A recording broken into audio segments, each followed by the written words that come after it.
Hi guys, how are you going? Look, my question is around the way you value the cost of housing and just accommodation in general through the CPI index. Now, just to confirm, you exclude the cost of land from the CPI as well as new, existing dwellings? Yes, that's right. And what about interest expense? That's not in the CPI, but it is in the selected living cost indices. Right, but it's not in, so last week's inflation figure or whenever last inflation figure, it's not included in inflation figure, No, is it? that's right. Right, okay, because they would be, most people buy existing dwellings on existing land. I mean, and the other thing is, so I guess my point is it's skewed. I think you're underestimating the cost of inflation, aren't you, by excluding the cost of housing of existing dwellings and land? So no. As my colleague tried to explain, and this is quite complicated, the sale and purchase of an existing dwelling is within the household sector. So we don't capture those transactions, just like we wouldn't capture, presumably, the sale of a second-hand motor vehicle between two individuals. But you can say that about food or anything. It's within a certain sector. Well, no, we're purchasing food from a business, so it's outside the household sector.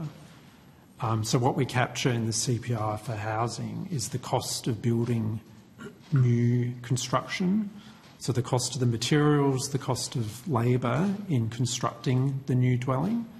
But then I mean, there's two issues there. First of all, new houses are generally built on the edge of the city, so they're going to be the cheapest and furthest away from the CBD or whatever. So you're skewing towards lower cost houses for a start.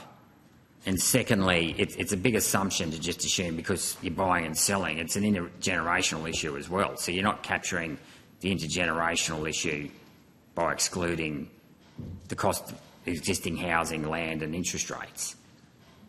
So it'd be cheaper in the outer suburbs because of the lower cost of land, and we exclude land from the CPI, so that doesn't matter. Well, it does matter because the cost of housing, like 85% or 90% of the housing stock is existing housing. So to exclude 80 to 90%, whatever it is, of your existing housing stock seems disingenuous to me. So again, I think we need to come back and remind ourselves what the CPI is trying to do. So the one indicator cannot serve all purposes. So the CPI is very much a macroeconomic measure of inflation to inform government, RBA, economists. Exactly. So rather than just have rents, which is in new housing, you should also include the cost of land, existing buildings and interest rates. Because 33% of people don't rent, they actually have mortgages. So the cost of land isn't included because it's an asset, so it's quite different in nature to... But it's a foregone consumption, so there's an opportunity cost there. I know what the argument is, I've heard you say this before, the ABS say this before, it's an asset therefore, but the point is that asset is something that you're sleeping in, right? So if I don't buy $1 million house, I can buy $1 million business or spend that $1 million somewhere else. So there's an opportunity cost there because you're foregoing, consumption somewhere else in order to have a roof over your head. Do you accept that?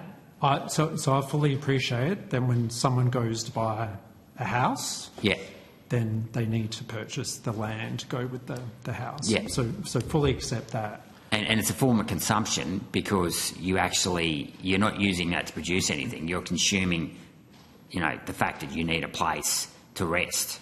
Well, the dwelling component is consumed over time. The land component is an asset that isn't consumed. It doesn't depreciate in value like other consumer durables do. That's right, so but it's quite different in nature. But the point is, though, is that you still got to pay interest and everything on that land now. So for the 33% of people who have a mortgage, if that land increases, then the interest increases. So you're not counting land, but you're also not counting interest. So yes, you're capturing rents. Okay, tick. That's fair enough. But you're not capturing the interest side of it, which is another 33% of the housing market. Yeah, so we don't capture it in the CPI, but we produce other indexes, because like I said, one index can't serve all purposes. So we produce selected living cost indices, and that does include mortgage interest costs. Okay. Look, I think we'll agree to disagree on that. I think you're underestimating the cost of housing, but that's okay. My other issue is, in terms of your weighting, you have housing at 22.9%. You've actually decreased it, ironically enough, to 21.74 in 2024 from 2019. But your furnishings, household equipment and services is 8.43%. Of your CPI basket, which is about 37% of housing. How is it that your furnishing and household equipment is 37% of the principal cost of a house? So if I buy a house for $1 million, my furnishings aren't going to cost $370,000. And even if you assume your furnishings depreciated twice the rate of your length of time in the house, you know, I'm still not spending 180 grand. I bought a $1 million house, I might spend 50 grand tops on furniture. Yeah. Don't you think that weighting is disproportionate, and that, like, the weighting of furniture relative and household equipment relative to the price of the house is too high? So it might be useful just to go back and might get my colleague to take you through how we calculate the weights and then how we update them each year. So the reason that the weight for housing might have dropped, so the way I like to think about it is you've got a set budget, right? So let's say, just for argument's sake, the budget of a household is $100,000. Then what those weights show is how much is being spent of that fixed budget, if you like, on each of the different things in the budget. Yep. So as we were discussing before with Senator Roberts, the weight for international travel has increased because there's more people travelling overseas than there were during COVID, and consequently that means that some of the weights for other things have come down, because it still needs to add up to the 100%, to the 100%, right? So that's sort of part of the answer. In terms of the weight of furniture versus the weight of housing, again coming back to housing as measured in the CPI is the price that the household sector is paying to build new houses, right? So it's not every single house in the country, because I think you weren't here when we were having this discussion with Senator Roberts. But conceptually, if I sell a house to you, you make the money from the house that you've sold, and I pay that amount. So those two things net out. They're not included. Transfer of houses between people in the household sector is not included. It's really just transactions between the household, all households, the household sector, and business and government. So the weight does appear small, but that's because it's only counting the expenditure on new... Sorry to interrupt you there. I'll put a counter-argument there. The interest you pay to a bank, I can assure you banks aren't in the household sector. They're in the business sector, and a very profitable part of the business sector. Yep.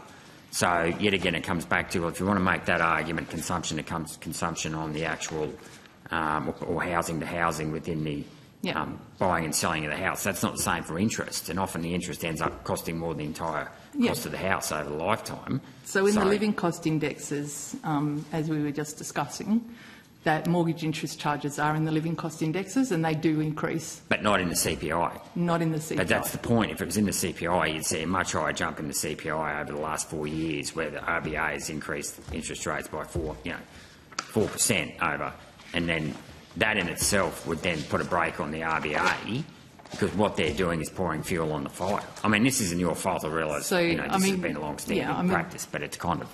It comes back to what Brenton said. We can't really have one index to do all these different things. So that's why we produce all these different indexes. We promote them all basically equally. We put media releases about all of those things. But this index should be trying to get the best weighting that you can.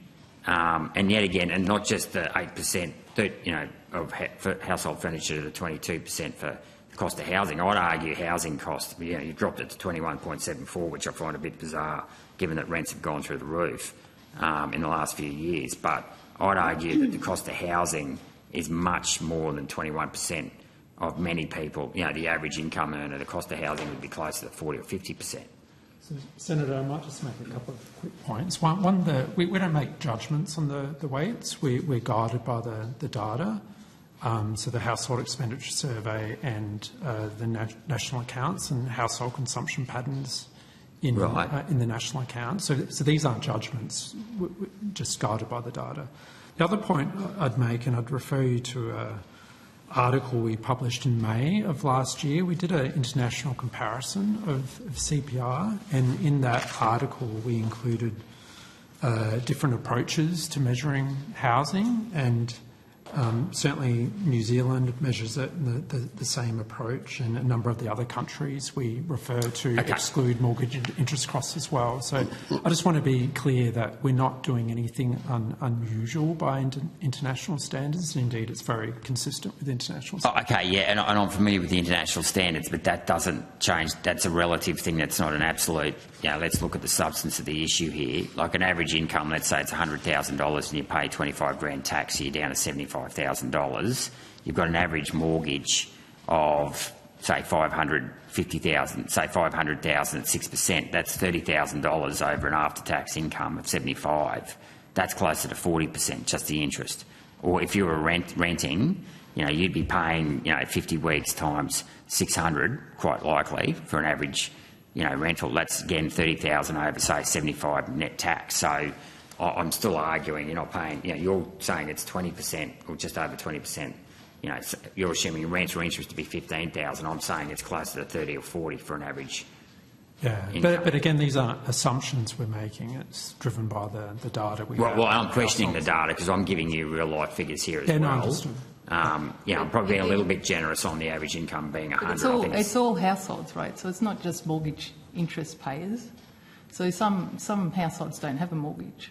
That's right. So they're the 33%. So that don't. So I accept it. You have 33% renters, about 33% mortgage holders, and then 33% outright landholders. They're generally people that older anyway. But I still think you're undercooking the weighting. But anyway, look, I'll leave that as a statement. And thanks for your time.